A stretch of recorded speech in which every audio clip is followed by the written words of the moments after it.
ఆ బొమ్మ కింద పడబోతూ ఉండగానే చెంచలమ్మ చేతిలో పడుతుంది. చంటి ఆ బొమ్మ పడిపోతుందా అన్న ప్రాణం పోయినట్టయితుంది. సింధూర కూడా అలాగే చూస్తూ ఉంటుంది. ఇక చెంచలమ్మ ఆ బొమ్మ పడిపోకుండా కాపాడుతూ ఉంటుంది. అలా పైకి తీసుకొని బొమ్మ చాలా అందంగా ఉంది.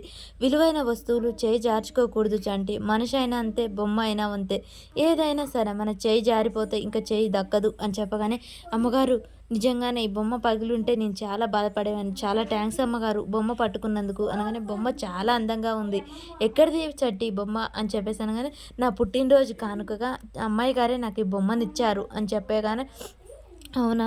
అలాంటప్పుడు నువ్వు ఈ బొమ్మను చాలా జాగ్రత్తగా చూసుకోవాలి కదా! ఈ బొమ్మ పడుంటే సింధూర ఎంత బాధపడి ఉండేది. కాబట్టి ఏ విషయంలో తొందరపడకు. జాగ్రత్తగా దాసుకో అని చెప్పేసి చెంచలమ్మ బొమ్మనిచ్చి ఇంకా అక్కడి నుంచి వెళ్ళిపోతూ ఉంటుంది.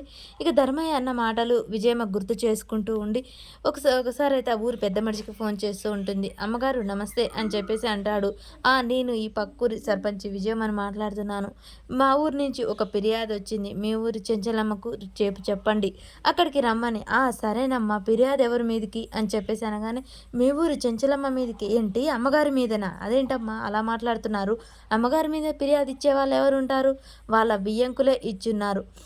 మా ఊరు తరపు నుంచి వాళ్ళు ఉన్నారు కాబట్టి నేను కూడా అక్కడికి వస్తున్నాను. మా ఊరు తరపు వాళ్ళకు న్యాయం ఖచ్చితంగా జరగాలి. అందుకు నేను న్యాయం జరిగేలాగా చేస్తాను. మీరు ఈ ఫిర్యాదు తీసుకెళ్ళి ఎమ్మటే చెప్పండి అని చెప్పగానే, సరే అమ్మగారు అని చెప్తాడు. ఇక చెంచలమ్మ బయట కూర్చొని లెక్కలైతే నేర్చుకొని చేస్తూ ఉంటుంది. లెక్కల బుక్ చూస్తుండగానే మామిడి తోట లెక్కలో 2,50,000 వస్తే 2,05,000 రాసి ఉంటుంది. మరిది గారు ఇక్కడ లెక్క తేడా ఉందేంటి? 2,50,000కు 2,05,000 రాశారేంటి అనగానే భయపడిపోతూ ఉంటాడు. ఇక వదిన ఏదో కూడికలో తేడా వచ్చి ఉంటుంది. నన్ను క్షమించండి. ఇదొక్క తప్పుగా క్షమించండి. ఇక మీదట ఇలా జరగదు అని చెప్పగానే, ఆస్తిలోనైనా మనుషులోనైనా దూరం పెరగకూడదు మరిది గారు అని చెప్పగానే, అమ్మగారు మీరు చాలా బాగా లెక్కలు చేస్తున్నారు అని చెప్పగానే, మరి నేర్పేదెవర్రా? సింధూరా. అందుకే అలా.